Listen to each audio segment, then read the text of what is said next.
Justin's got a ticket to a triple feature night.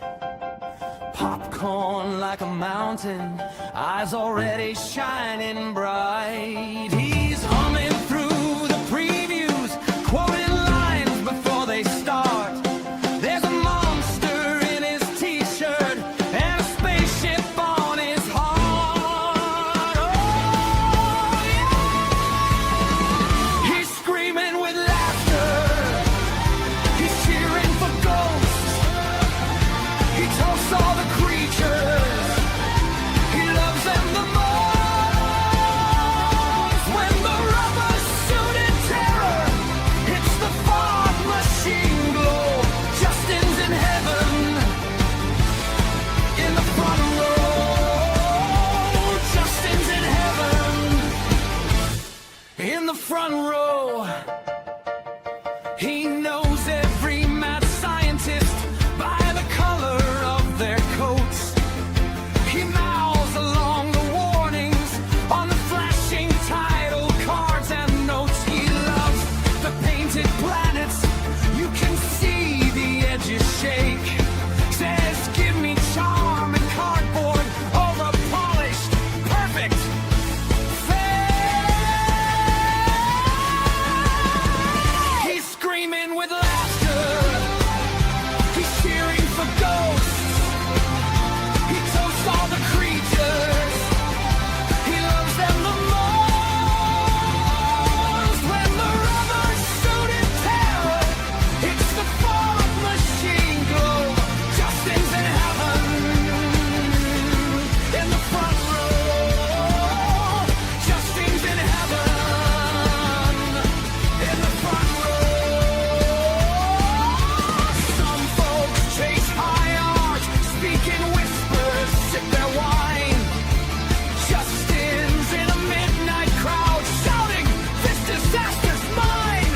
When the hero swings a flashlight and the strings begin to soar, he's a kid again forever, begging just one sequel more. He's screaming with laughter. He's cheering for ghosts. He toasts all the creatures. He loves them the most. When the rubber-suited terror hits the fog machine glow, Justin's in heaven, in the front row. Justin's in heaven, in the front row. Lights up on the lobby, moonlight on his grin. Every silly, spooky story, Justin lets them all rush in. He's whistling down the pavement to the echo of the show, till the next wild, weird weekend in his heaven, in the front row.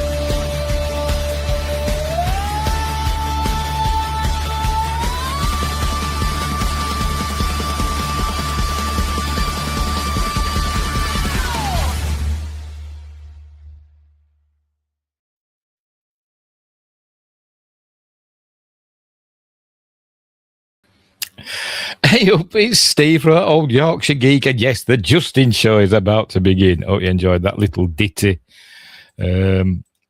Justin, I forgot, not the Celluloid Dreams of Justin, that's called. But anywho, welcome to this kind of impromptu news stream, TOYGCast number 2. They're not going to be every day, don't worry. But I just found some news items that I thought we'd go through. We had a short show last night because it was just about Stargate. I could have gone on a bit longer, but to be honest, I wasn't in the mood. It's too warm again, and I'm fed up. I've got my fan here, but it's too loud. This fan here is too loud, and you'll be able to hear it. I've got a fan here, and I've got a fan over there, and a fan up there. Bloody fans everywhere. Just fans that turn. Not fanatics. But anyway, welcome, Wingrace. Welcome to the show. We've got some news items. It's mostly Star Trek and Star Wars and a bit of bit of gaming news at the end, but on a bit of a couple of trailers to watch as well. And that's what we're going to start with. That's what we're going to start with, a couple of trailers. But before we get going, don't forget to like and subscribe. I'm pointing down there. Where are we? I'm rubbish at this. I can never remember which way to go. My microphone's in the way, down there. Like and subscribe, share the videos, drop a comment, hit the notification bell if you're subscribed already. We're live on YouTube, but better double check.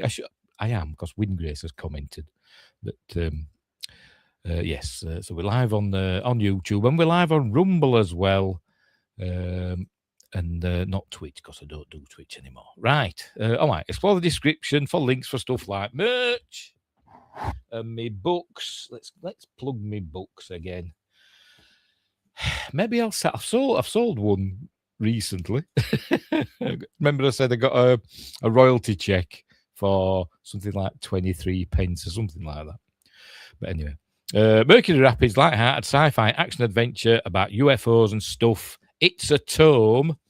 And this one isn't. Silent Predator, short horror novella about genetically engineered big cats eating people in a North Yorkshire village.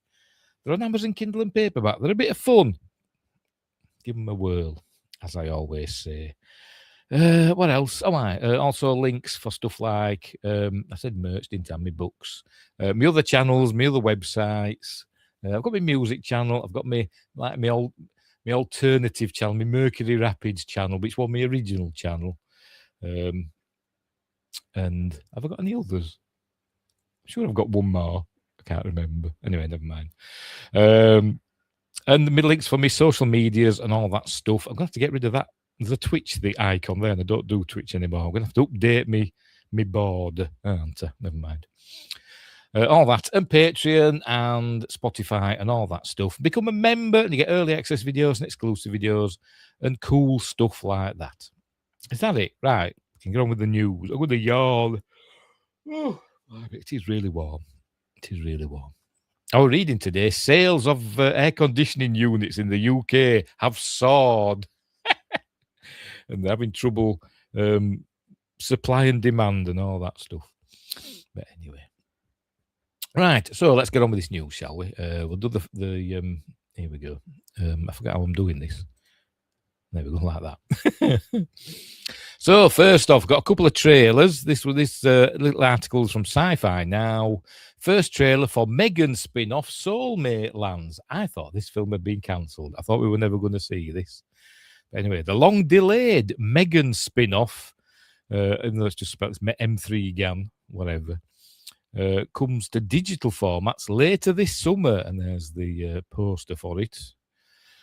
Right. Can you really find your soulmate in your lifetime? Who wrote this, by the way? Scott Davis wrote this today. Can you really find your soulmate in your lifetime?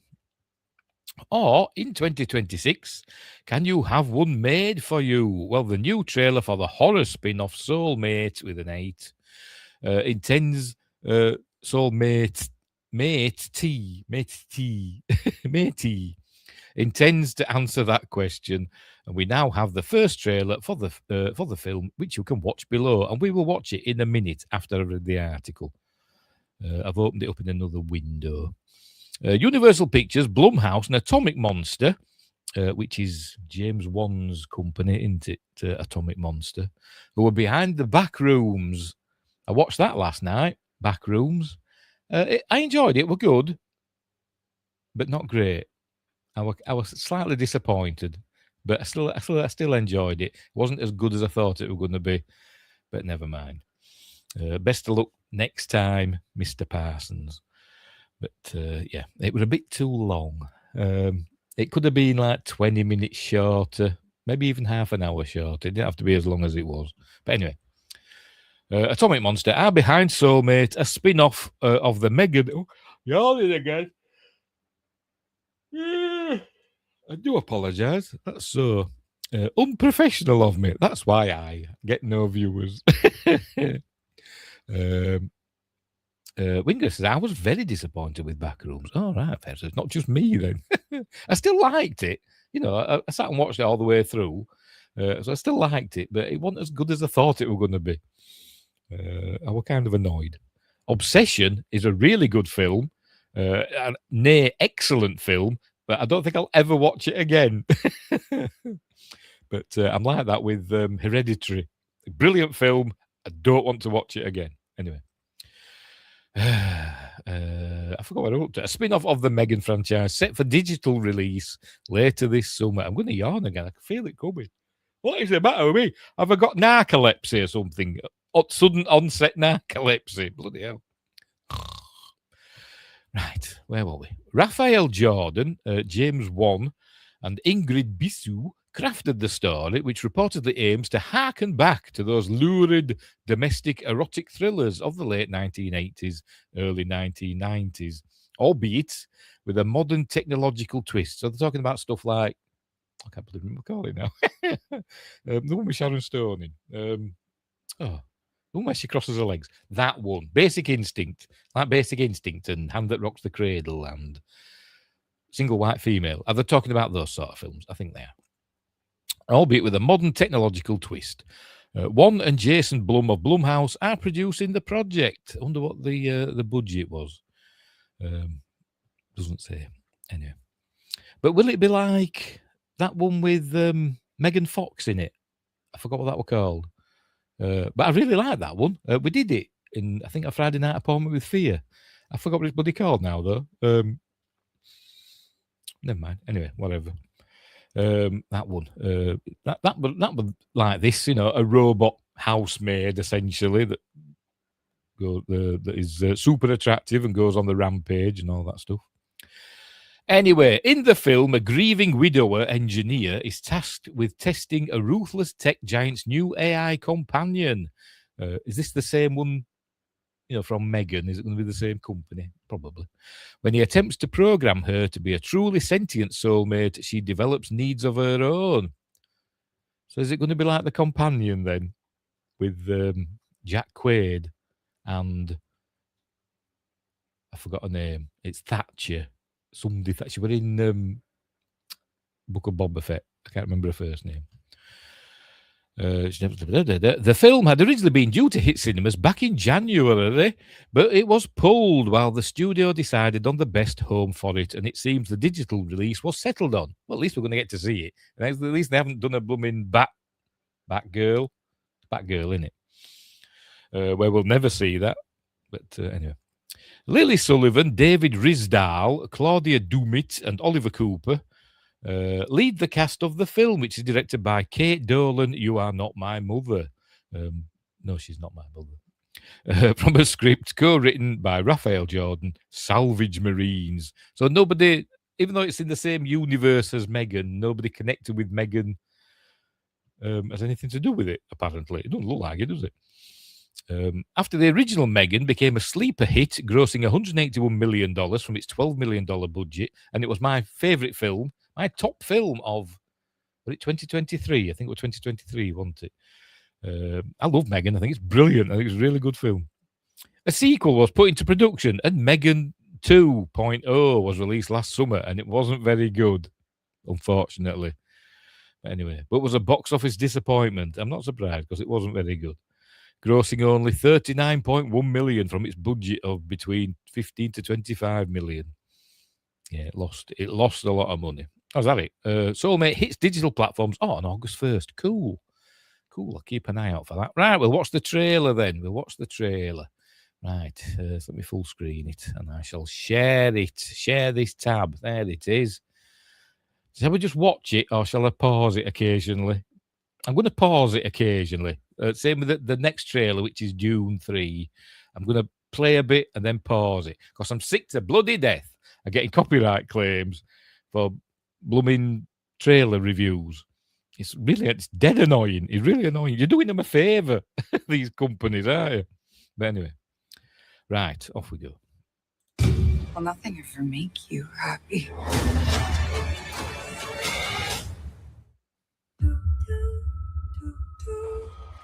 In the box, you got 3 outfits: sundress, an apron, nightclub, and schoolgirl. I forgot. I didn't hear what he said. We've got subtitles. I'm going the wrong thing there. Oh, there we go. Sundress with an apron, nightclub, and schoolgirl. Sundress? What's a sundress? Anyway, whatever. Schoolgirl?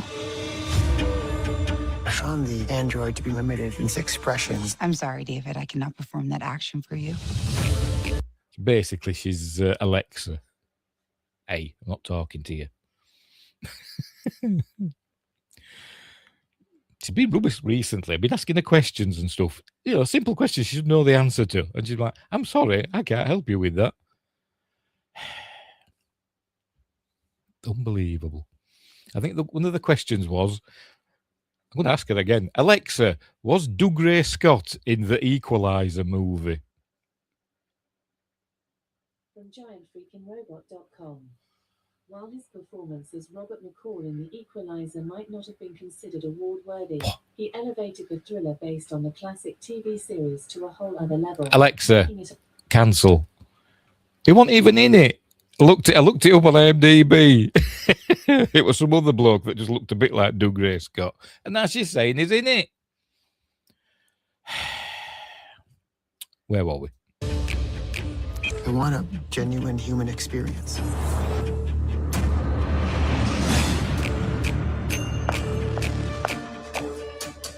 Hello, David. Hello, David.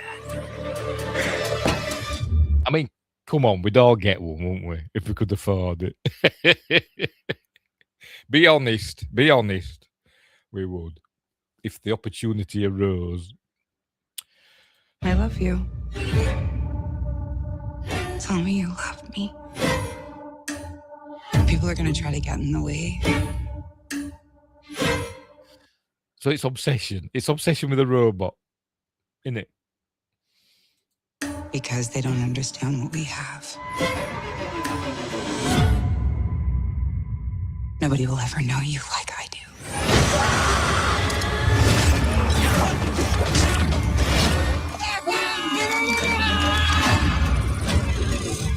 Power save mode now. All right. I'm liking the look of this film, to be completely honest. I think it's going to be good. Better than Megan 2 from so far, anyway. And it's only the trailer. She knows my name. Her legs aren't even shaved. Her hair's greasy and her skin is dry, David. Excuse me?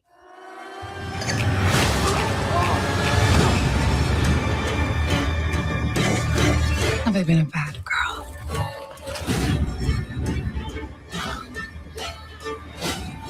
Will nothing ever make you happy?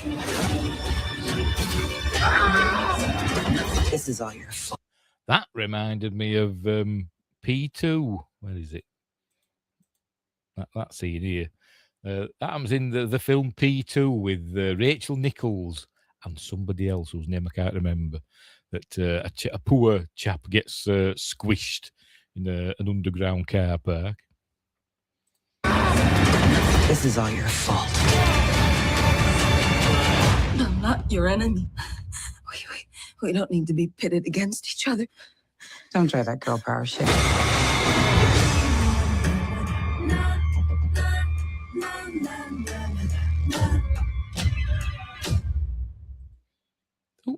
I've just been watching that, crazy. Oh, and there's me background from last night. And a bit of wrestling news. Shush. That looked all right to me. I think that looked pretty good. But it looked better than Megan 2. It looks fun to me. It looks like there's going to be lots of interesting kills in it, doesn't it? But this company's not having much luck with its robots, is it? If it is the same company. But if it is set in the Megan universe, I'm guessing it might be. I don't know. But not long to wait, August 1st. So I look forward to seeing that. I do really do. Right. Hang on. I don't know what to do now. I have to just remove it a minute while I go to the next one. There we go. Right, so we'll move on to the next trailer. There it is. It's for Dune 3. We'll do the same again. I'll play a bit and I'll pause it. Probably still get a copyright claim. I'm bloody sick of them. But anyway, off we go. I like the first two Dune films, but as I've said before, I'm a big fan of the 1984 David Lynch version. I love that film for all its faults and flaws and wackiness. I think that's a better film than Denis Villeneuve's two films, which are good, but just not as good. Right, so off we go. Is subtitles on? Put subtitles on. There we go. Right. Whispers echoing. Whispers. I trusted you! Oh God, she though. It's basically, Denis, what have you done? You've just turned it into. It's just. I bloody forgot her name now. MJ being angry at Peter Parker, innit? You promised me that you would never take power in your name. You convinced me that this was your home. It's just like a teenage tiff sort of thing. When it's a galaxy-spanning tale of a young man who rises to power. He has ultimate power. Billions, trillions of lives are in his hand. And she's just like, oh, you told me. Oh, God. It's going to be rubbish, isn't it? Well, them bits there. That I was your home.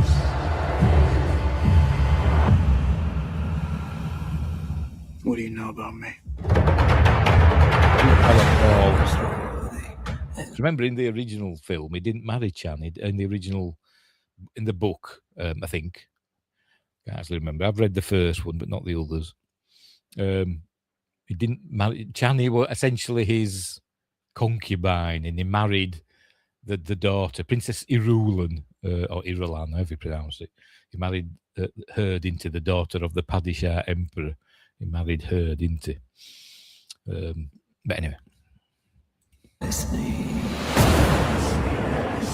You've conquered the galaxy. You've destroyed thousands of worlds. What are your thoughts on that? We're crucifying people. It's I forgot which key it is. A bit more. Where the hell is it? Where is it? Wrong button. I was pressing that bloody slash key.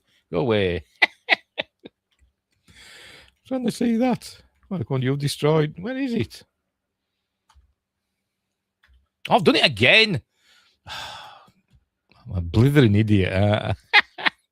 Oh, well, never mind. Where is it? I want to see all them people crucified. It's not coming up now. For some bizarre reason. Anyway, whatever. I think you're way beyond redemption.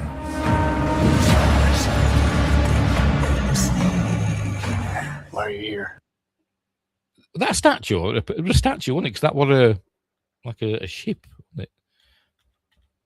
Oh, it is a statue, yes. It is, yes. At first I thought it was a person kind of, like meditating, and this was some sort of little drone or something. But it's actually a ship, isn't it? Flying past a huge statue, heading towards, looks like something out of Blade Runner or whatever, Tyrell Corporation. Anyway. Why are you here? To deliver a peace proposal. Peace is a good thing. Why should I refuse? Pew pews, yay! Pew pews. Pew pew pew. But we're going to see it rain on Arrakis. Because it's meant to destroy you. This looks like they're back on Caladan here. I'm sure this is Caladan. The Fremen are on Caladan. They're wondering what the hell this is. Because they've never seen the sea, have they? Obviously. Being men of the desert. But does that happen in the book? I have no idea. I'm saying it's Caladan. I presume it is. It could be some other world with an ocean. We plan to strike at the core of Imperial power. You intend to kill Paul? Regime change. Oh, it's him that looks like Paul Bettany, but it's not Paul Bettany, isn't it? It does look just like him, doesn't it? Go back. Cool. There we go. It was just like Paul Bettany, but it's not him. Don't ask me who it is. I can't remember. Idiot. We've just signed our death warrants.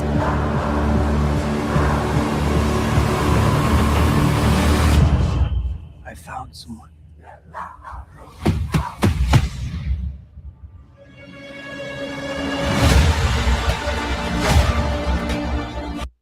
This December. Looks a bit phallic, doesn't it? Actually, looks a bit like the Guild ship that from the beginning of the 1984 version, the Navigator Guild ship. The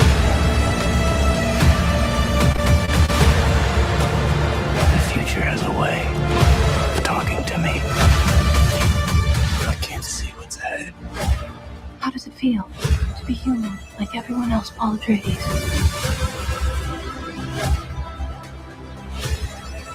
You have no fear, do you? Ooh. Is he going to turn into like some weird mutant creature in this, like he does in, is it God Emperor of Dune? Again, as I said, I've not read. I've only read the first one. I fear dishonor. I could have sworn he died. You know, Jason Momoa's character, Duncan Idaho. I could have sworn he died in the first film. I maybe misremember it. Was he in the second one? I can't remember. I've only seen them both once each.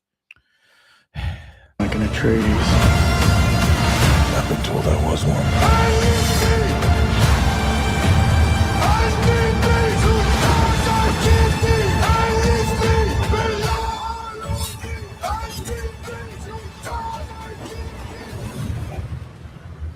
And stuff. I get him. Forgive If it was him. But it's hovering over him. me for all I've done. Looks to be changing, doesn't it? There's something's amiss with him there. If it'll go back enough. Where is it? There we go. Doesn't look well, does he? Doesn't look well. Has he drank the water of life or something so he can see the future? That's what he's wanting, because he mentioned the future earlier on, didn't he? But anyway. So, yes, December. Timothy Chalamet, Zendaya, who's bloody everywhere. I'm sure she's a lovely person, but I'm just sick of seeing her. It's like a female version of Pedro Pascal, isn't she? She's just bloody everywhere. Florence Pugh, Rebecca Ferguson, Isaac. That's the fellow that I thought was. Robert Pattinson, wasn't it? Robert Pattinson that I thought was Paul Bettany. Anyway, and Anya Taylor-Joy as Timothy Chalamet's Paul Atreides' sister, isn't it? Who were born after Lady Jessica. Where is she? Rebecca Ferguson. She drank the water of life, didn't she? Which is some weird stuff from sandworms, isn't it?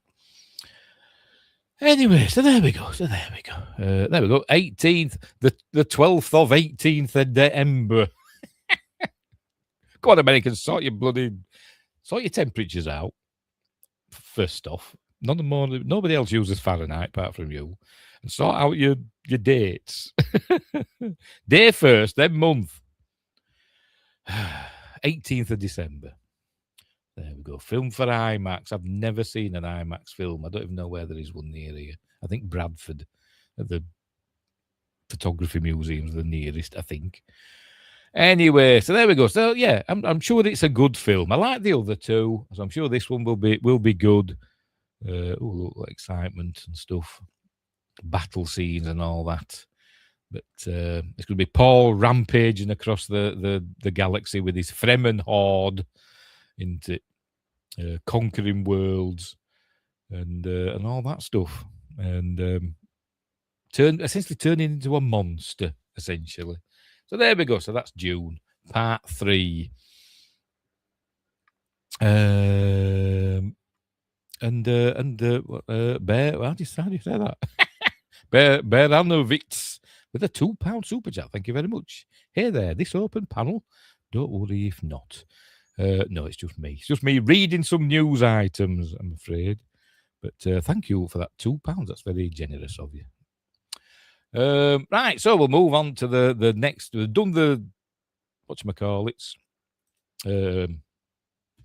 Why am I blanking on words? Trailers. We've done the trailers. Now we'll move on to the news items. Hey, what am I like? Anyway, right. So first up, we're on Star Trek stuff now. We've 2 Star Treks and 3 Star Wars and then a Sony one to get through. Right, so there it is. This one's from, I can't remember. I don't even know what website. Bleeding Cool. That's where this one's from.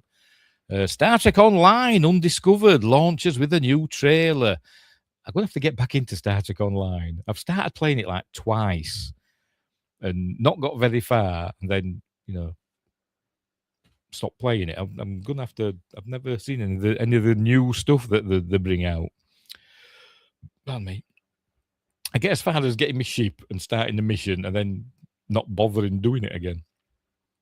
Anyway, Star Trek Online, who wrote this? Gavin Sheehan. Star Trek Online Undiscovered has launched, featuring a new story about the Federation and Klingons at war and a visit from the Gorn.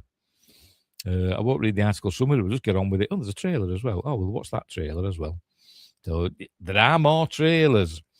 Arc Games and Cryptic Studios have launched Star Trek Online Undiscovered, the latest expansion to the free-to-play MMO set in the Star Trek universe. As we've discussed before, this feels like a bit of a mashup between Star Trek V, The Undiscovered Country, and Star Trek V, The Undiscovered Country. It was Star Trek V, The Final Frontier, you bloody idiots. You mean Star Trek VI, The Undiscovered Country. Anyway. And Voyager, as we see the Doctor, Robert Picardo, and Lieutenant Miral Paris, Lisa Locicero. Apologies, Lisa. Reprise their alternative universe roles for an all-new mission in the alternative universe the game is set in. So it's not canon anymore then, is that what they're saying? Or is it just this game that's set in an alternate universe? This, whatever. I forgot what I said, Undiscovered. The Federation of Klingons have been at war for 5 years, and this new story will bring a chance to end that, along with a visit from the Gorn. Will it be original series Gorn, Enterprise Gorn, or Strange New Worlds Gorn?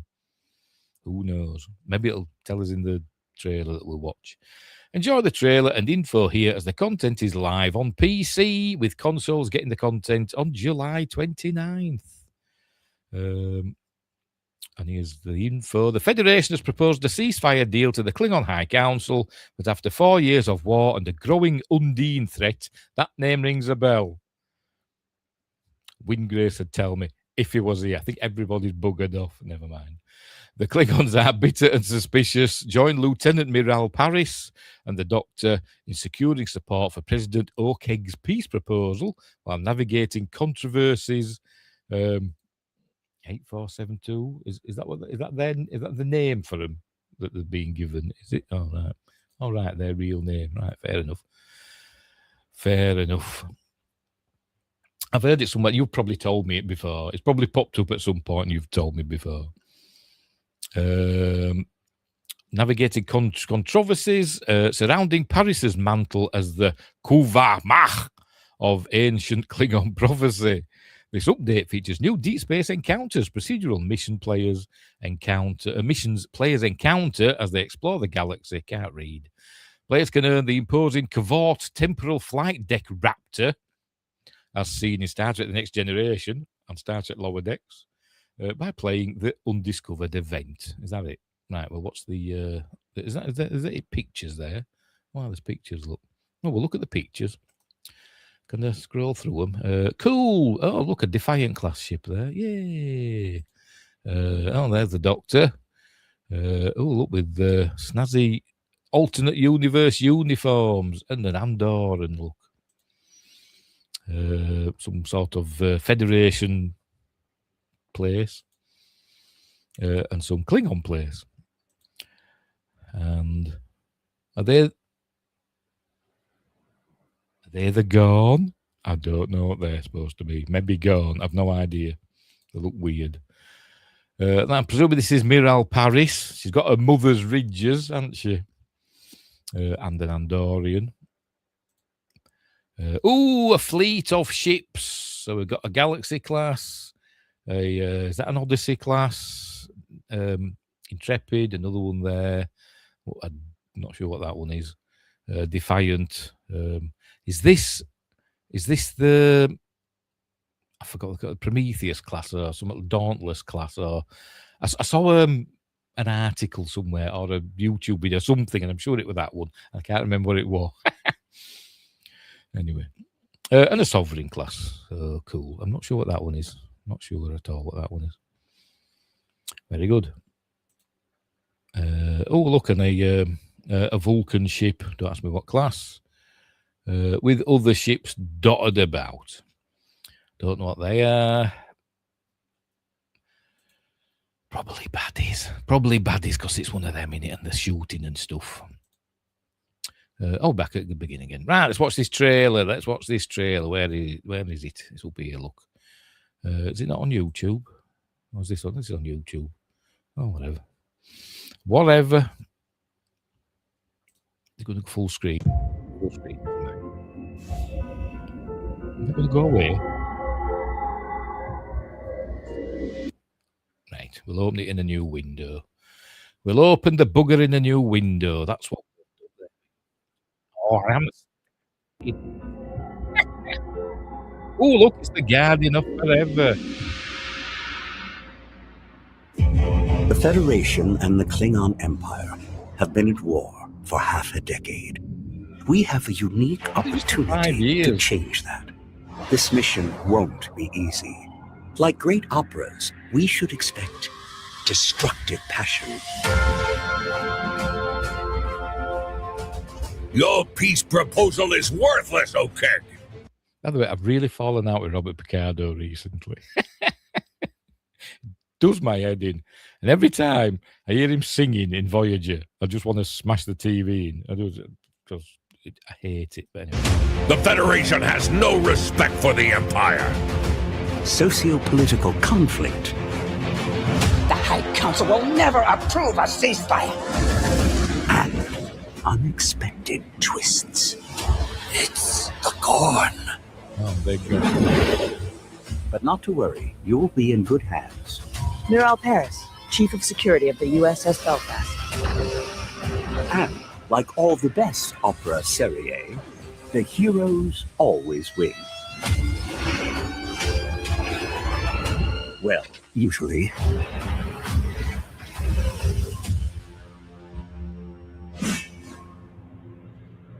Did you see any species 8472?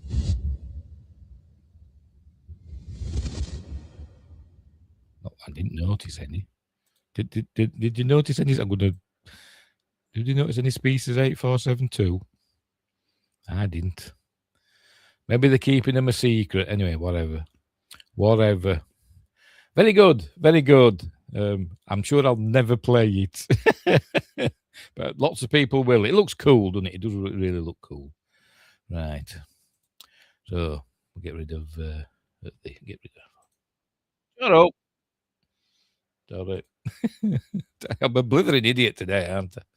Anyway, right, we'll move on to the next article. Of course, I'm bloody useless tonight. Right, here we go. This is from MovieWeb. Is it MovieWeb, Polygon, Screen Rant, and other? Are they all owned by the same company now? Because all their websites come up with the same sort of pop-ups and stuff. Saying, turn off your ad blocker and all this stuff. I'm sure they are. They all look very similar layouts anyway. Anyway, there's Kirk with somebody. Star Trek is officially done with Captain Kirk, it seems. I need a drink.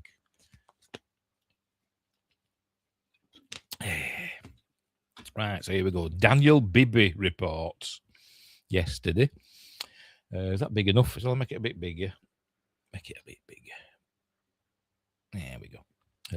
Keeping the bloody ad in though, aren't they? Even though I've got ad blockers on. It's been 60 years since William Shatner first played Captain James T. Kirk. Excuse me. And yet Star Trek fans still can't get enough of the character.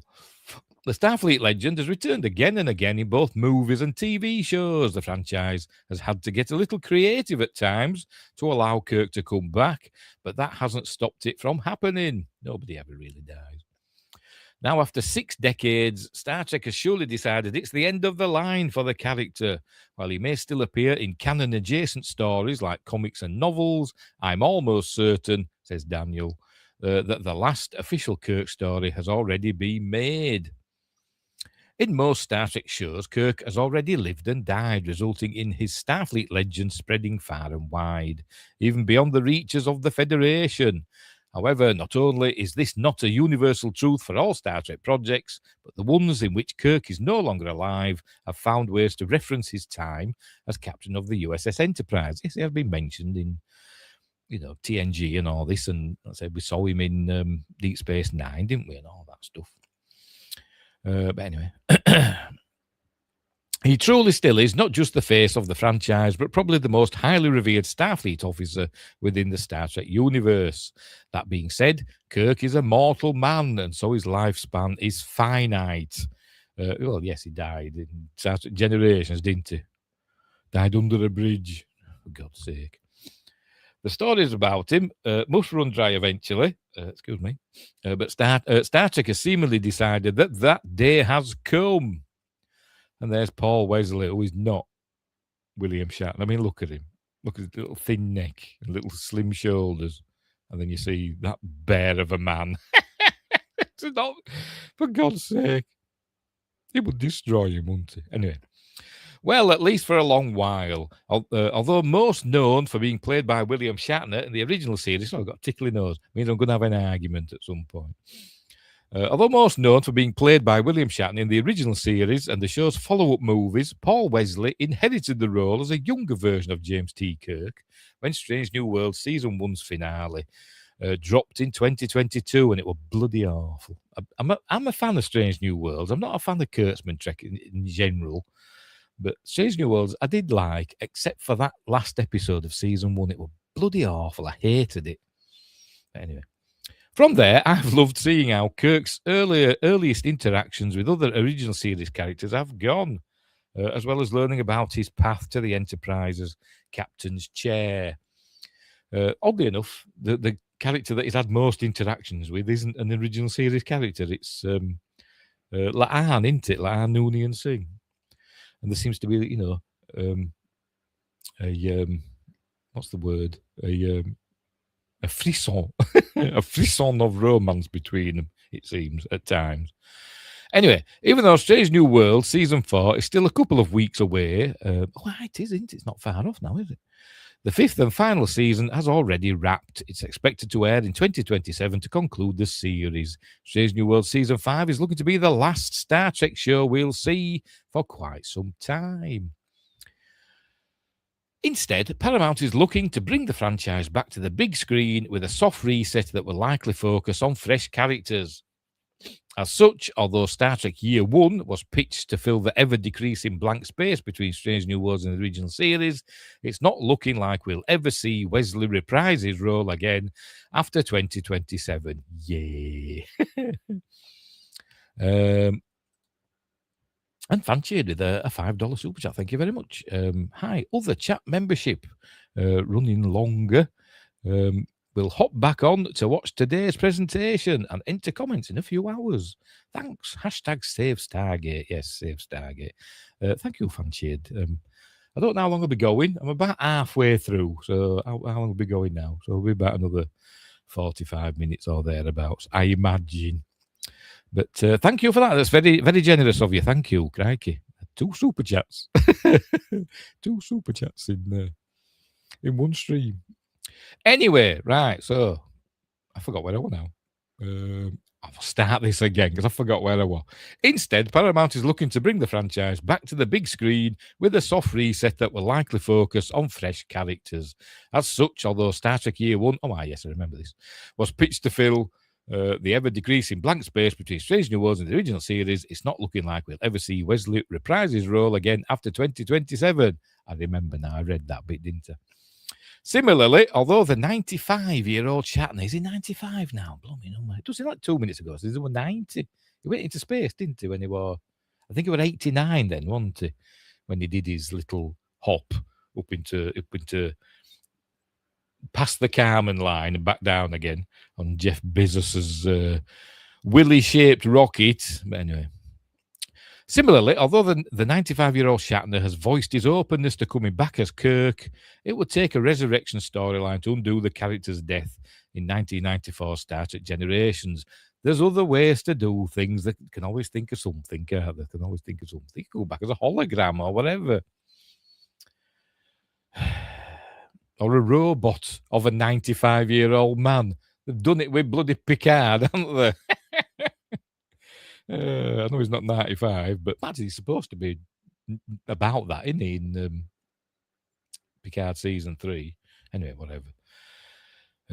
Which seems risky and unnecessary. Combine all of this with the confirmation that J.J. Abrams' Kelvin timeline Star Trek movies, which feature Chris Pine as an alt-reality Kirk, are dead, thank God.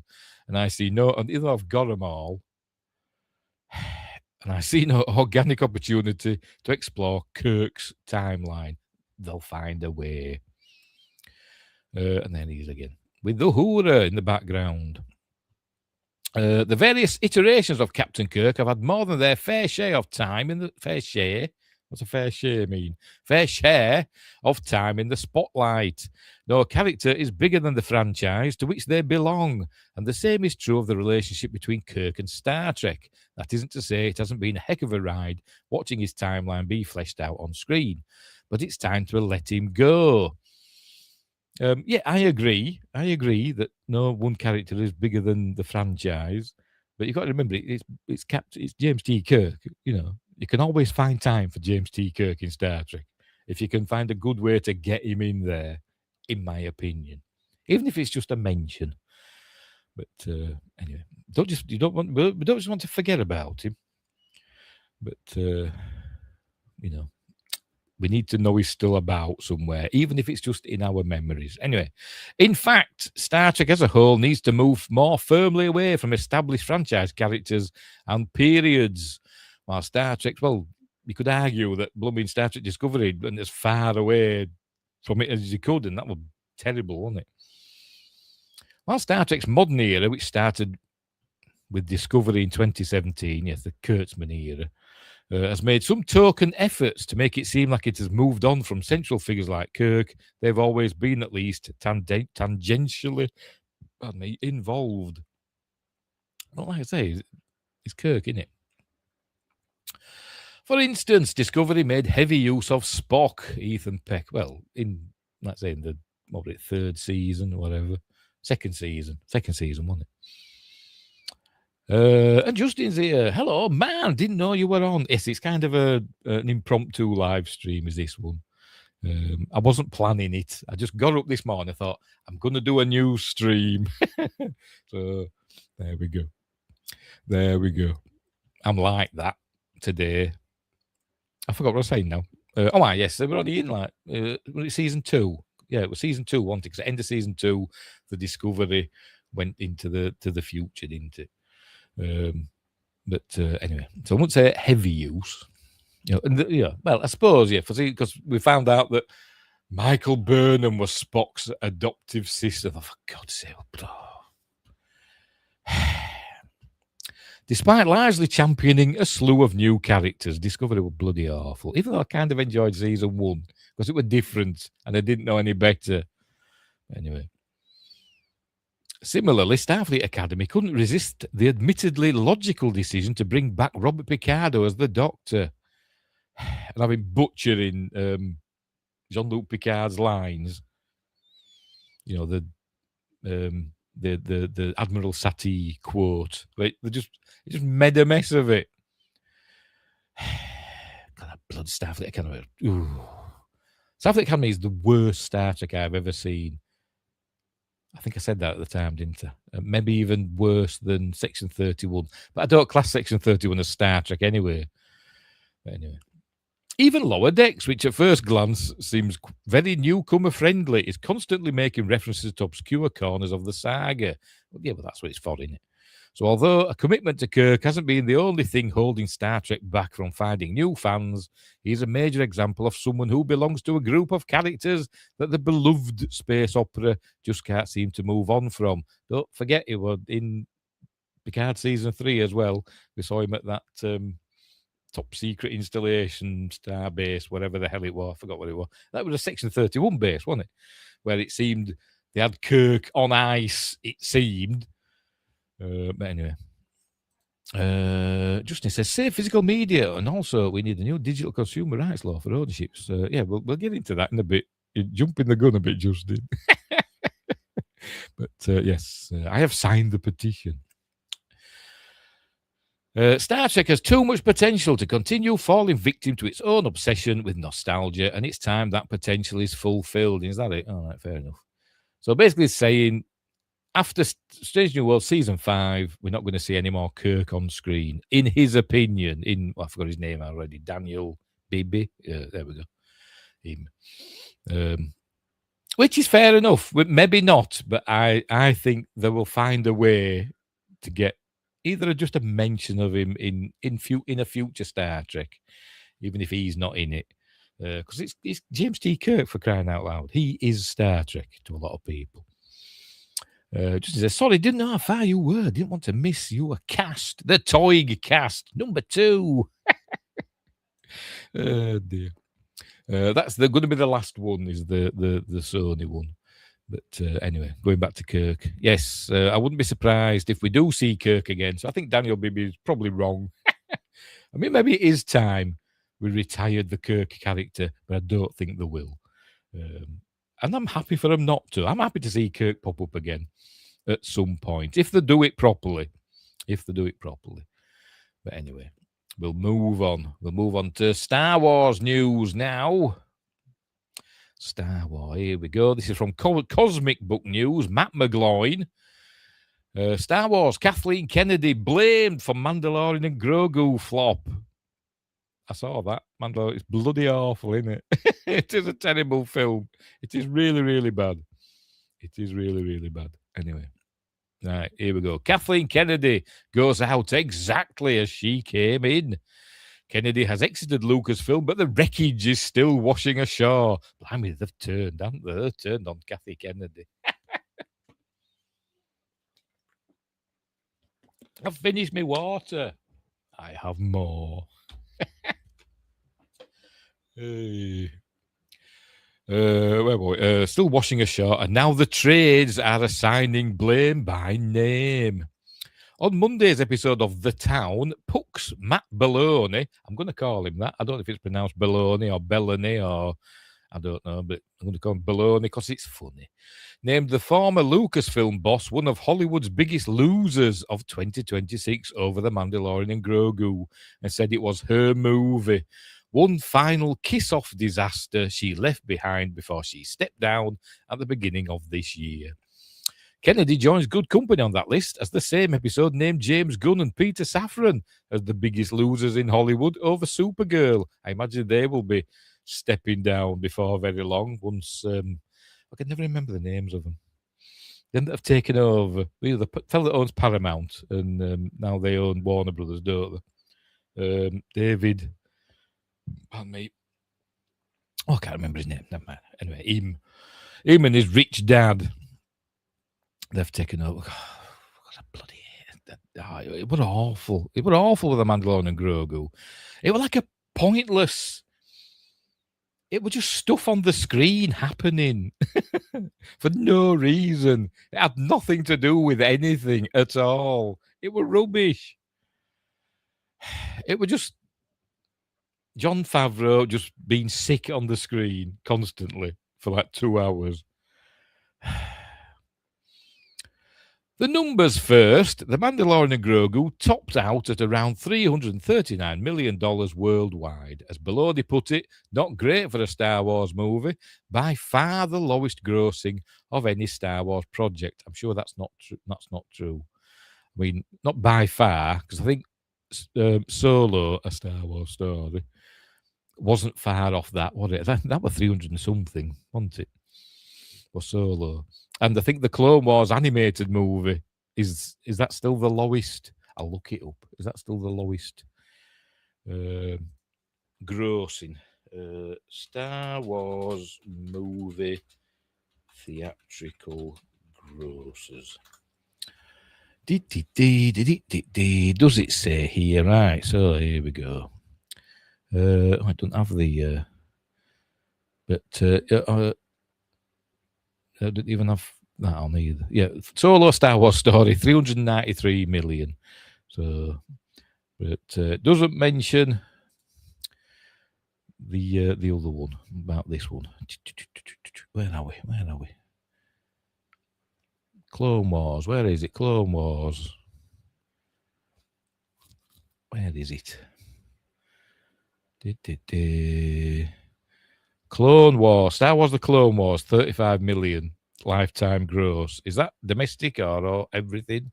I don't know. It just says lifetime gross. I've clicked something. I don't know what. Dear.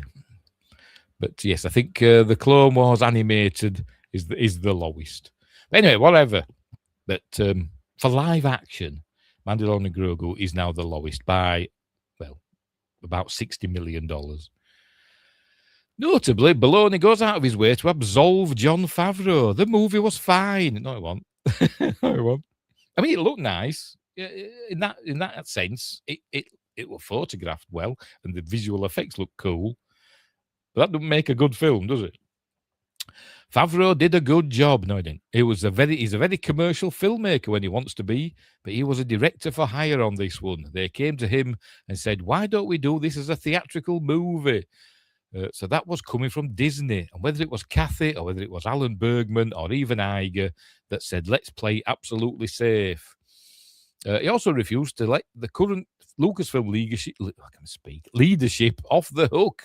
Dave Filoni was very involved in this movie too. He's a Mandalorian guy as well. So he is not blameless here.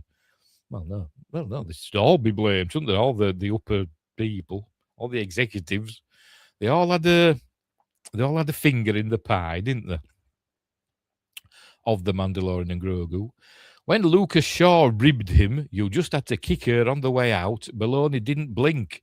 I did, because nobody was talking about the fact that she did this. He snarled. I had to put that on. Baloney's diagnosis of the strategy is brutal. They didn't have a Star Wars movie for 7 years, and to relaunch the movie franchise with a TV show episode did not work. No, it didn't. I'm sure the next one will do better. I hope.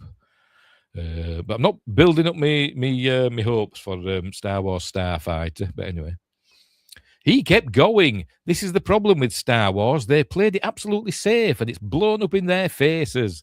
They couldn't do a Lord and Miller Star Wars movie. I would love to see the Lord and Miller cut for Solo, because they've done some people say 80% of the film had been shot, and then they got fired, and Ron Howard reshot just about all of it, didn't he? I imagine visual effects and stuff, were the same. Anyway, they couldn't do a Lord and Miller Star Wars movie. It was too outside the box, but yet they're bringing the Emperor back in Rise of Skywalker because it was just the bottom line base. What will the fans be okay with? Well, they weren't okay with that one because it was the lowest grossing of the sequel trilogy. Rise of Palpatine, get it right. And they thought that was the same with the Mandalorian movie. Turns out not true. And the verdict on the film itself: you didn't learn anything about the Mandalorian. There was nothing new. There were no big stars in it. They did 2 episodes of the show. They were good episodes of the show. No, not really. But that's not enough. That's not theatrical. This is now a TV franchise, per Baloney. A 50-year-old theatrical crown jewel reduced to that. Is that it? Are you excited for the Mandalorian Grogu movie? Well, no, because I've seen it and it's rubbish.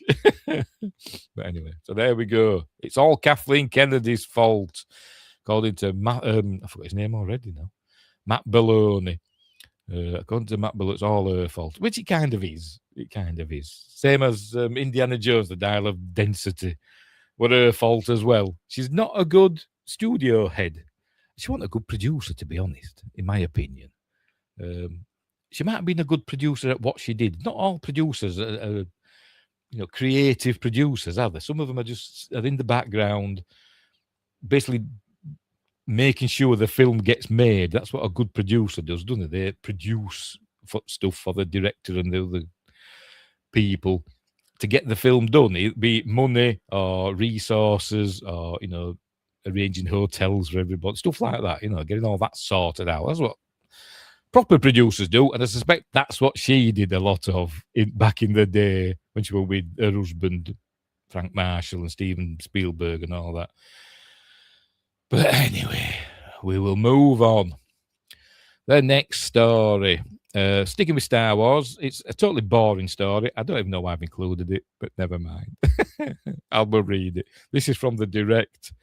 Star Wars officially casts Marvel's Simu Liu in next Disney Plus show.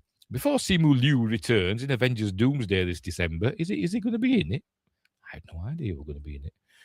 By the way, I didn't mind Shang-Chi, however you pronounce it.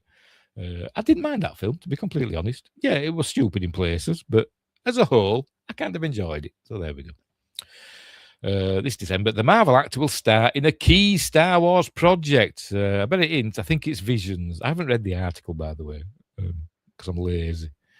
But I suspect it's Visions, which are rubbish, in my opinion. I don't like the Star Wars Visions stuff.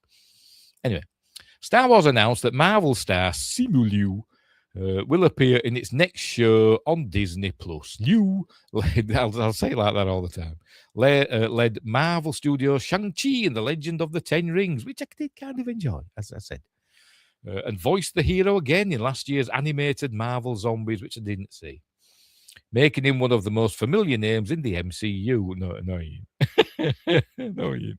Who wrote this Direct? Geraldo Amate. Stop making things up.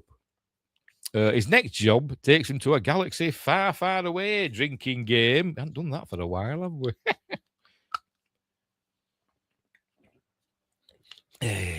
Where Lucasfilm is preparing its first new series since Star Wars Maul Shadow Lord ended its run on May the 4th. Be with you. I liked Star Wars Maul Shadow Lord. I thought it was good. I enjoyed that. Lucasfilm confirmed that Simu Liu will voice La Jima in Star Wars Visions Presents The Ninth Jedi, an 8-episode anime series premiering on August 5th on Disney Plus and Hulu. The casting appeared in the show's official press materials, which arrived alongside the trailer first revealed at Anime Expo 2026 in Los Angeles. Liu reprises a role he first voiced in 2021. Excuse me. And his return adds one more Marvel name to a growing list of actors moving between the two franchises. Is that his character in The Ninth Jedi? The Ninth Jedi launches the new Star Wars Visions Presents banner created by Lucasfilm to tell longer stories that began as shorts in the Star Wars Visions anthology. Justin says more was good.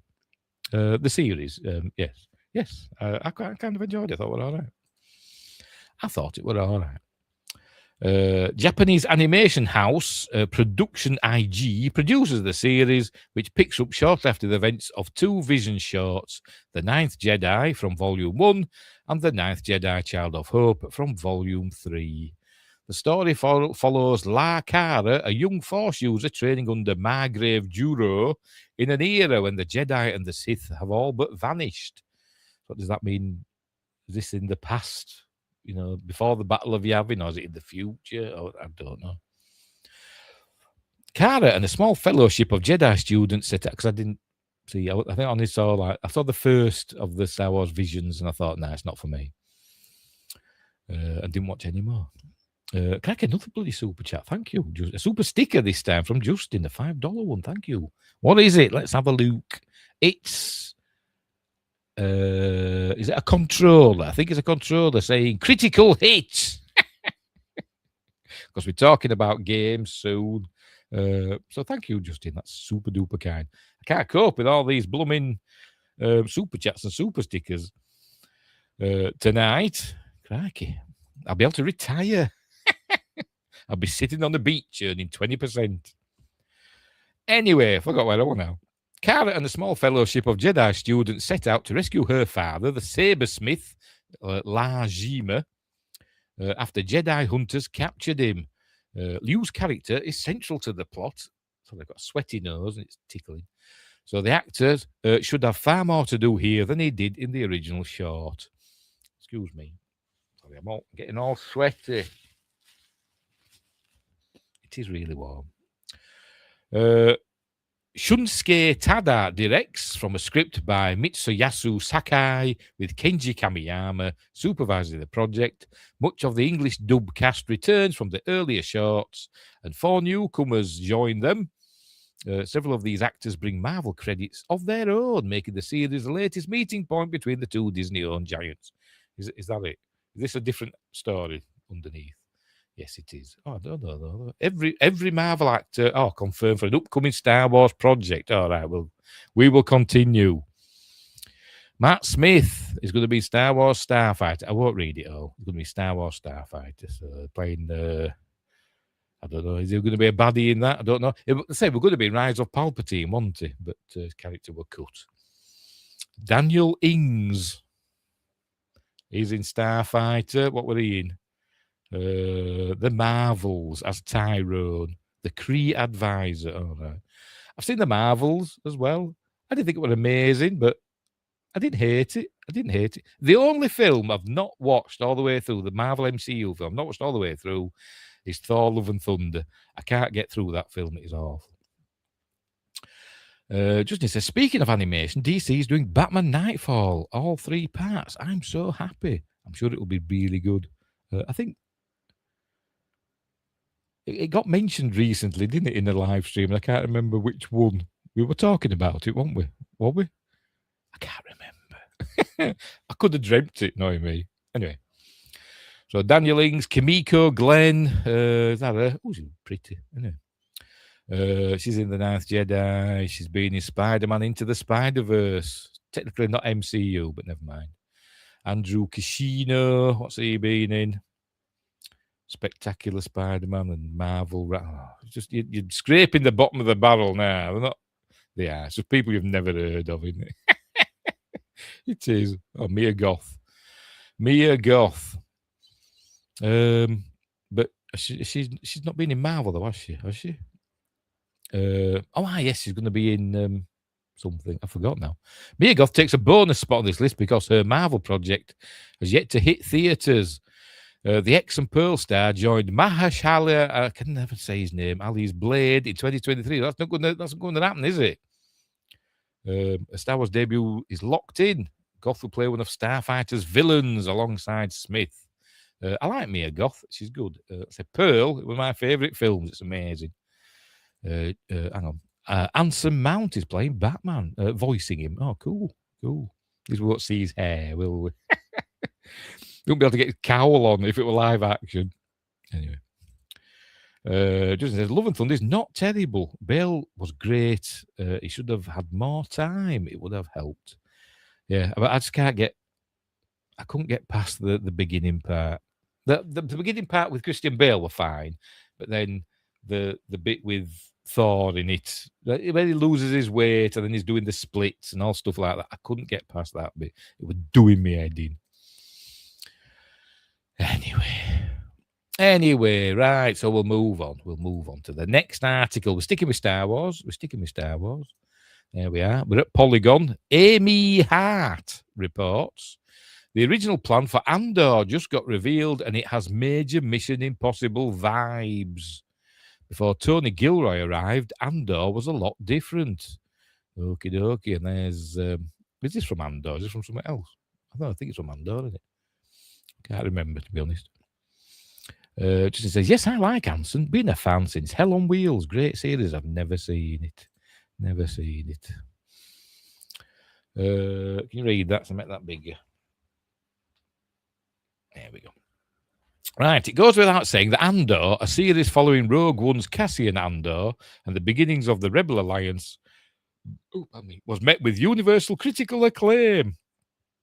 Often hailed as the best of Disney's Star Wars, the series is beloved by fans and critics alike. Yeah, it was good, Andor. Not as good as Rogue One, but, you know, it was still good. Did drag a bit, but never mind. However, as revealed in the official behind-the-scenes companion book for the 2022 to 2025 series, The Art of Andor, the original concept for the gritty sci-fi series was in fact very different from what was delivered by Andor showrunner Tony Gilroy. Sorry, Justin. Pearl was very good. I liked X more. I didn't, you see. I like Pearl more. Of that trilogy, my favourite is Pearl. But X were good. I'm a Jenna Ortega guy. Was Jenna Ortega in X? I can't remember, to be honest. Maxine was good. Bacon always good. Can't remember. Kevin Bacon in Maxine. But he the executives or whatever, agent or something like. Was that Kevin? I can't remember. I've only seen it once, but I did enjoy it. But Pearl's excellent. Kevin Bacon was the baddie. All right, I can't remember. I've only seen it once, but I did enjoy it. You know what I'm like. If I watched it again, it'd be like watching it for the first time. Anywho, where were we? The main driving force behind Andor's original conception was the mystery surrounding Cassian at his first appearance in Rogue One. How did someone so cold and aloof become the man leading the all-important mission alongside Jyn Erso to deliver the Death Star plans to Leia Organa in A New Hope? I said Leia, didn't I? Not Leia. I usually said Leia, don't I? The Death Star plans obtained by Princess Leia. That's how they say it in the original Star Wars. Oh, crikey. It is warm. In April 2018, the man charged with answering that question was writer-director Jared Bush, known for his work on animated films like Encanto and Moana. Bush's initial outlines were titled Star Wars Alliance, which later became Star Wars Andor 5. The project's codename was known as Whitesnake. So it's Star Wars Andor 5. When they said that, I immediately thought of from Kill Bill. What they call it? Something, that thing that the bride said she was a TV show. What did it Kill Bill? No, it wasn't Kill Bill. It was Pulp Fiction, wasn't it? It wasn't the bride. It was Uma Thurman. But she was saying she was in a series called something Force 5 or whatever. She was in that, wasn't she? A pilot, wasn't it, that she was in? Anyway, whatever, I'm waffling. The series was described to me as a spy drama in the same vein as the original Mission Impossible TV series. Andor's lead graphic designer Dominic Sicking said in the companion book. Oh no, it was Jason Bourne that Tony Gilroy were involved with, wasn't it? The series would follow Cassian Andor and a group of rebels infiltrating the Empire using Cold War-style spycraft. When we examine Bush's concept, it's easy to see where the Mission Impossible comparisons come from. Bush's plans are far more focused. Fox Force 5, I think. Justin says he's rambling. Not rambling as much as me. Anyway. Bush's plans are far more focused on actual spy work and Cassian going on missions, which, while it plays a far more vital role in Season 2, takes a back seat in Andor's first season by focusing on setting up the struggles of the Axis network, a smaller rebel group, and their pursuit and later recruitment of Cassian into the rebellion. But Season 1 dragged. That's why people called it Andor, didn't they? Because it really dragged. But anyway. In Bush's original plan, Cassian is already a part of the rebellion as an intelligence operative. However, after the rebels suffer a major setback due to an Imperial mole hidden within their ranks, Cassian is accused of being the mole himself. This accusation leaves him little choice but to clear his name. The task is fairly simple. He must infiltrate the Imperial planet Okara and uncover the mole's true identity. Cassian won't be undertaking this mission alone, though. Aside from Avni, his originally planned love interest, and K2SO, yay, no other characters were named in Bush's Andor Bible. However, how long does this go on for? Oh, no, we're nearly done. However, as grand as Bush's original plan for Andor sounds, it was never to be after Tony Gilroy sent in his own pitch to Lucasfilm's president at the time, Kathleen Kennedy. Gilroy claims in the companion book that he wasn't trying to get the job, only to be helpful, much like he was with Rogue One. But regardless, it led to Bush's plan being left on the cutting room floor. Well, not really, but in the bin, probably. Didn't get as far as the cutting room, did it? Andor's first season is one of my favourite TV series. It says, I forgot the name already. Amy says Amy.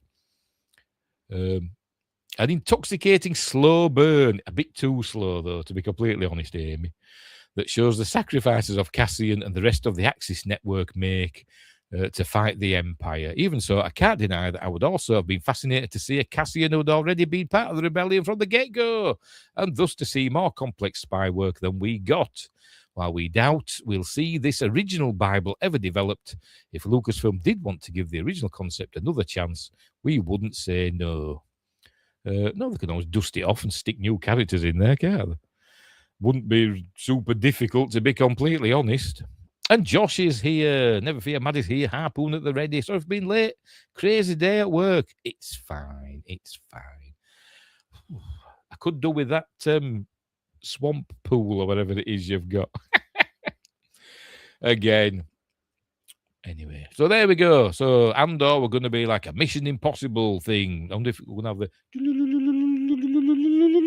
dun, dun, dun, dun, dun, dun, dun, dun. Copyright claim. An getting messages and stuff, your mission, if you wish to accept it, is doing this, that, and the other, and then this message will self-destruct in 10 seconds. We'll have all that stuff. It'd be cool. But anyway.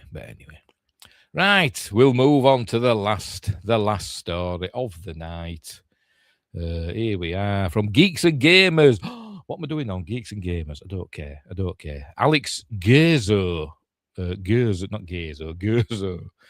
Sony PlayStation Don't Kill the Disc petition hits 225,000 signatures as gamers rage against 2028 digital-only Switch. I've signed the petition, by the way.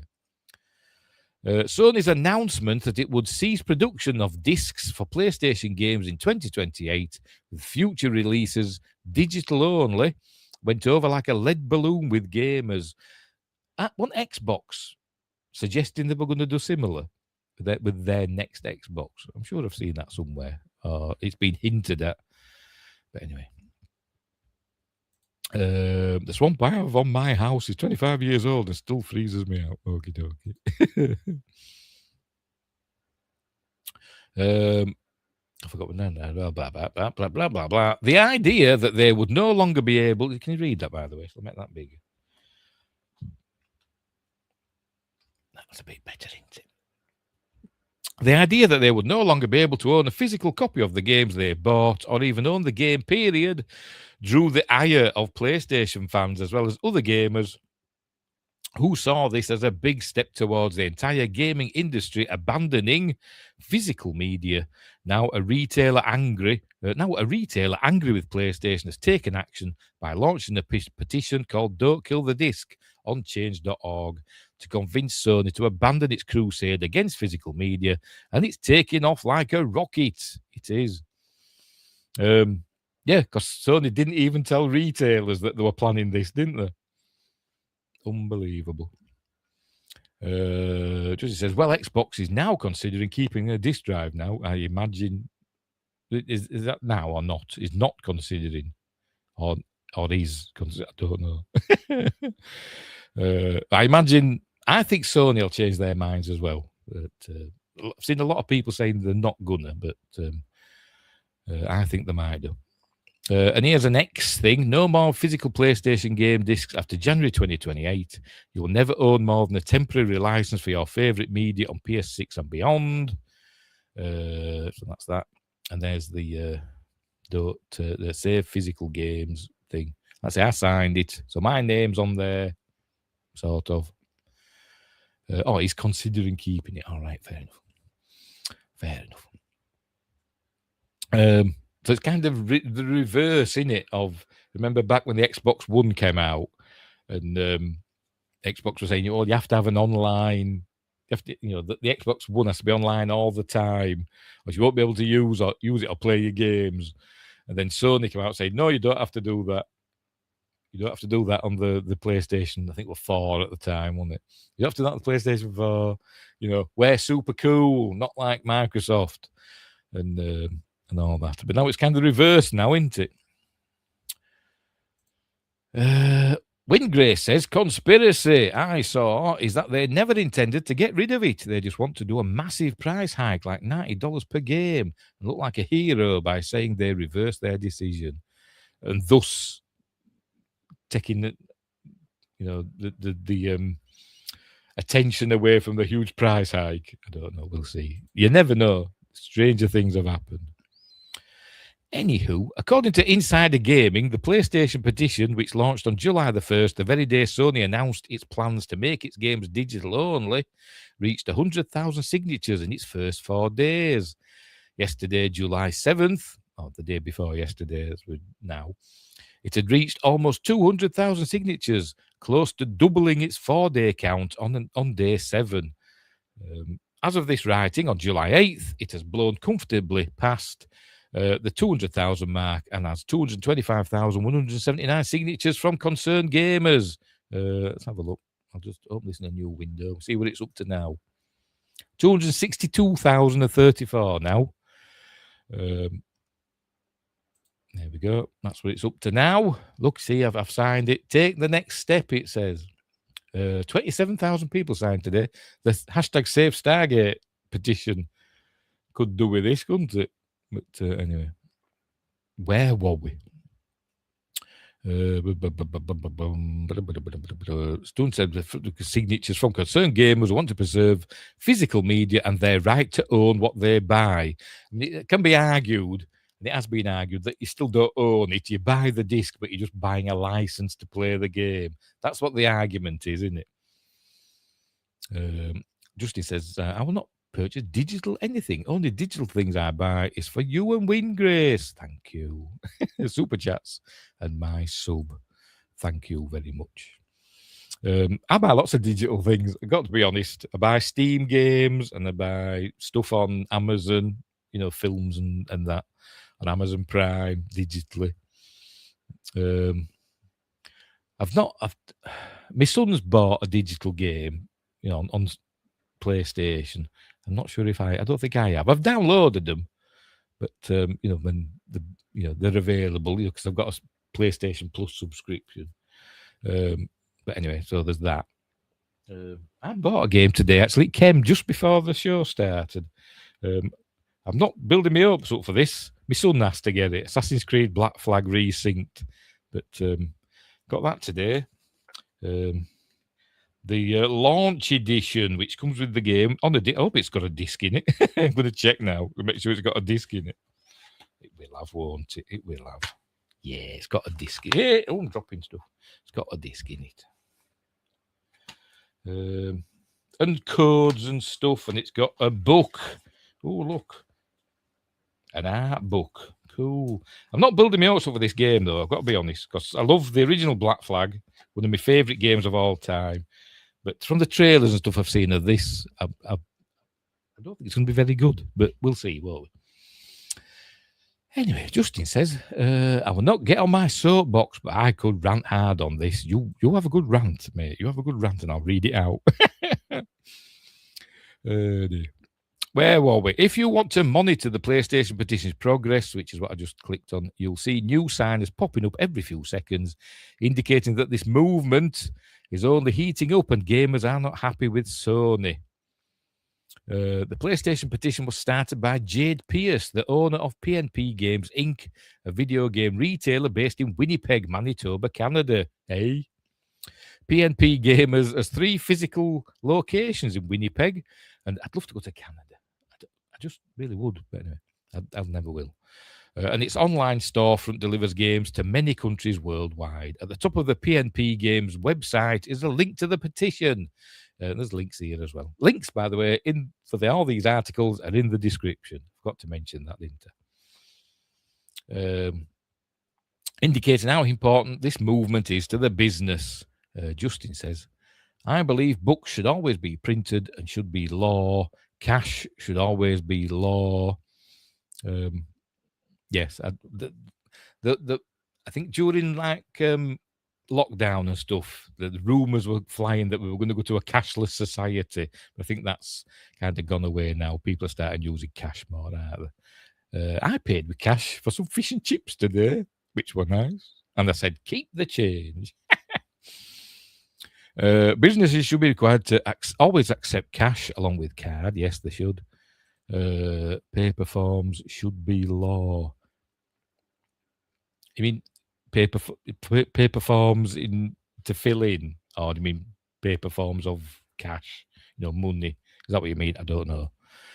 But yes, I agree. Anyway, I agree. We should always have physical things. We don't need to go all digital, because one huge solar flare, and that's it. If we all went digital for everything, one huge solar flare would just wipe out everything. So, we always need a bit of money, a bit of hard currency knocking about.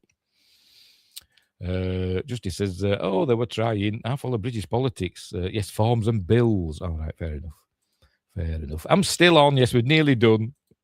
Justin's just ranting about the digital age that we're in, and that we should go back to physical forms of payment, and physical, like paper bills, getting paper bills. I've got to admit, I don't think I get any paper bills anymore. I've gone all online. So, I'm as guilty as the next man. But anyway. And I agree with him. And like I said, the games and stuff like that. Right, where were we? I forgot where I was now. I think it's this. I think we're here, aren't we? And it's no wonder why, as a retailer, PNP Games obviously has skin in the game, as it's liable to crumble under a video game industry that goes digital only. Even if it's only PlayStation ditching discs, stores like this will lose a lot of business, which is why they've resisted digital-only releases such as Grand Theft Auto 6. I think they'll change their mind on that. I wonder if it's like a massive game and it'd have to come on like multiple discs. Do you reckon? Which is why they're wanting to just do it digital only, download only. Anyway, possibly the biggest video game release of all time coming this fall. Yes, it will be. It will be, even though it's digital only. But anyway, I think when it comes out for PC, whenever that is, because I don't think it's coming out for PC straight away, is it? Excuse me. At some point, I think it'll pop up on disc. But anyway, Justice says the chance for them to corrupt and change history by being all digital is very Orwell. It is. I agree with you there, Justin. It is very Orwellian, and it takes control out of the hands of the people and into out of the hands of the many and into the hands of the few to control the populace, which is what they want. Which is what they want. Just said, "Okay, I'm done." The angry berry American, and God bless you. God bless you. Never was a fan of Grand Theft anyway. Now then, I never played the original Grand Theft Autos, the top-down ones. My mate loved them for the PlayStation 1 and that one. I never played them. I didn't play Grand Theft Auto 3. I played Vice City. I don't know if I played it, beginning to end, the missions, but I did poodle about in it and listen to V-Rock in the car and stuff. That still has the best station ever, is Grand Theft Auto Vice City. I think I played San Andreas, but again, I don't know if I've played it beginning to end. I want a fan of... There's Liberty City Stories, isn't there? And there's... I can't remember now.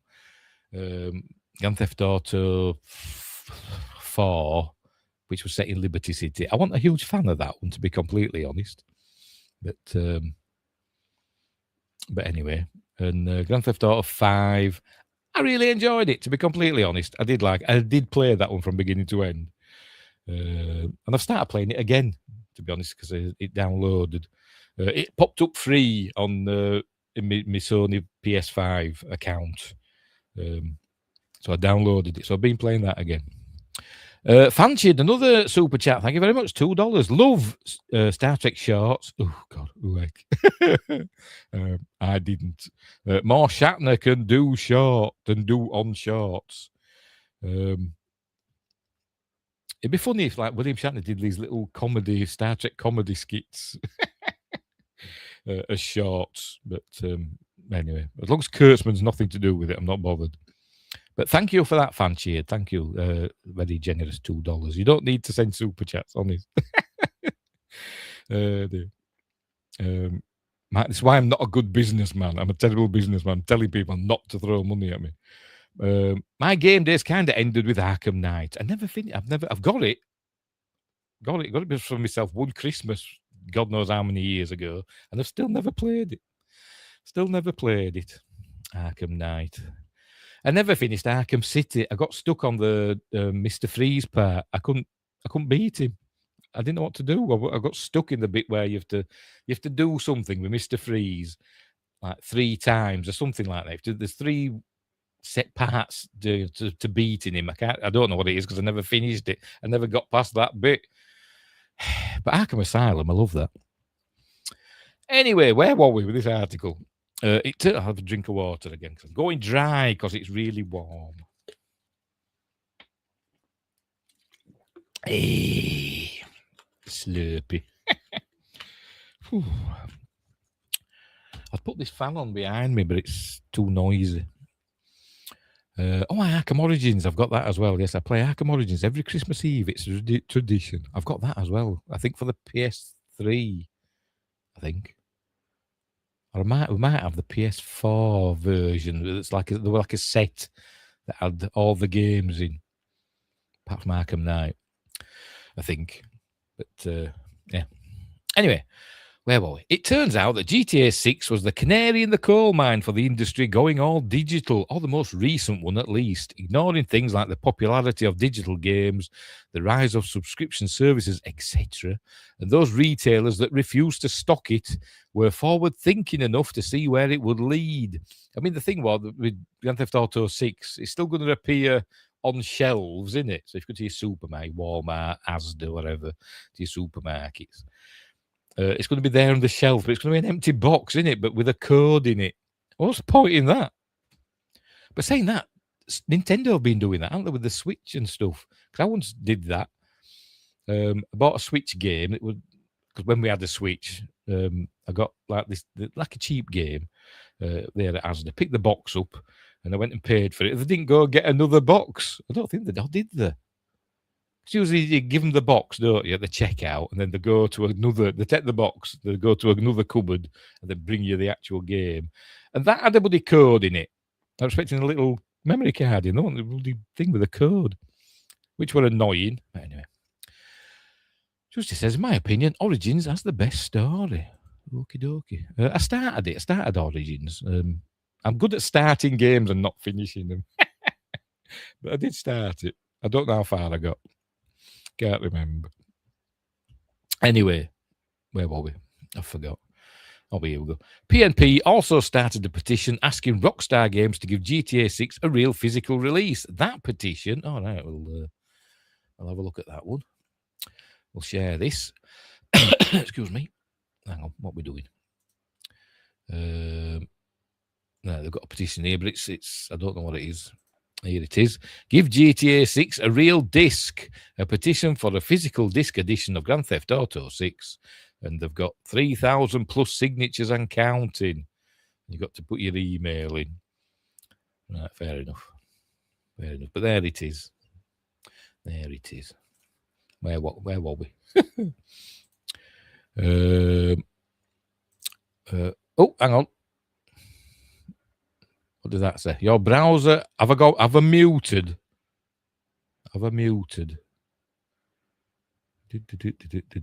I'm out. Can you hear me? It's just send a message up. Your browser has lost connection to your screen share audio. Oh, no, that doesn't matter, does it? That doesn't matter. No, you're not. All right. I thought I was muted for a minute then. I thought it had gone mental. Justin, hang on, where are we? Justin says, I'm the biggest Batman fan you will ever meet. I'm Batman. Everybody loves Batman. I love Batman. I hear you. I hear you, buddy.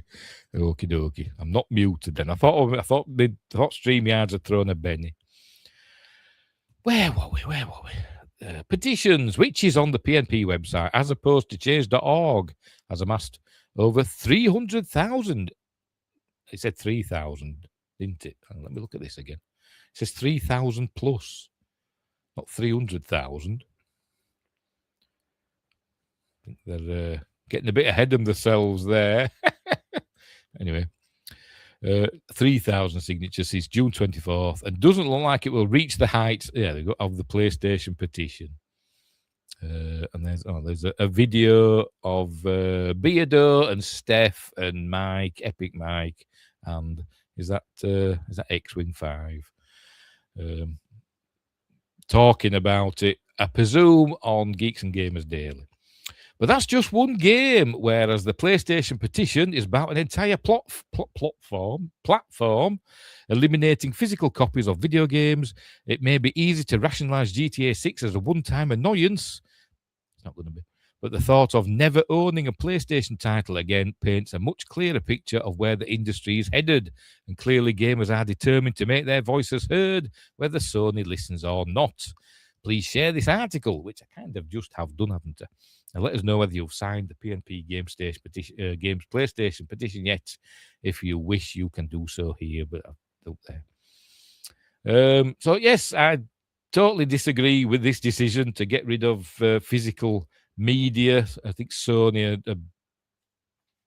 are shooting themselves in the foot there, and I think they'll change their mind. Even though I've seen a lot of people, experts saying, if 500,000 people cancel their PlayStation Plus subscriptions, which a lot of people have been doing, haven't they? I've downgraded mine. I used to be on the top subscription, and I honestly don't know why. I just and I kept forgetting to cancel it, and so I've gone down to the lowest level now. Anyway, yes, Sony, shame on you, boo. I heard a really good joke about boo. I can't remember what it was. But it did make me laugh. What was it now? What was it? Can't remember. Never mind. It was funny, though. I've got what I'm saying now. So, yeah, people have been cancelling their PlayStation Plus subscriptions, and they're saying if 500,000 people cancel their subscriptions, that'd only be like 1% of the subscribed PlayStation Plus subscribers that Sony has, and they said we could live with that. So, which is kind of short-sighted of a minute and a bit overly corporate, if you ask me. But anyway, just as I'm for capitalism and progress, but we've got to also put limits and rules. Yes, and you've got to. Capitalism has got to also, well, there's the saying, isn't there? The customer is always right. So you've got to listen to your customers, haven't you? And do what they want. And if the customers make a loud enough noise saying that they want whatever, in this case, physical releases, would it also mean that Sony had stopped putting, disc drives, Blu-ray drives, whatever, in future consoles? That from 2028 would PlayStation 5s stop being released with a disc drive in it? I don't know, but anyway, so I agree with this petition. I think they'll change their mind, hopefully, and they will carry on. They'll say, "Oh, right, we underestimated public public feeling on this, and so we decided for the time being, I bet they'll say that, for the time being, we will continue with physical releases, and I bet GTA 6 comes out on disc as well. I mean, it's coming out this year, isn't it? So they'll have to be quick. They'll have to be quick, won't they? Pardon me. To get all the printed covers printed and stuff, won't they? And the discs burned. But anyway, we'll see what happens. We will see what happens. I'm going to say something. What was it? Oh, yes, talking about, even though you do get, I must admit, like I say, I've just bought this now. Even when you do buy games, you know, and other people have said this, and as I said earlier, you know, you're buying the physical game, but you're just buying the license to play the game, essentially. It's probably in the small print somewhere. But you do actually own this. You own this physical thing. You can take it to a shop and trade it in, can't you? Or sell it to or give it away. Do whatever you want with it, can't you? Whereas with a digital game, you can't. You know, it's just that it doesn't really exist. It's just ethereal, isn't it? But anyway, that's by the by. When you install it, even though you bought the game, it's usually not all there, is it? When you install it, there's usually like a massive day one patch so that you can actually play the game.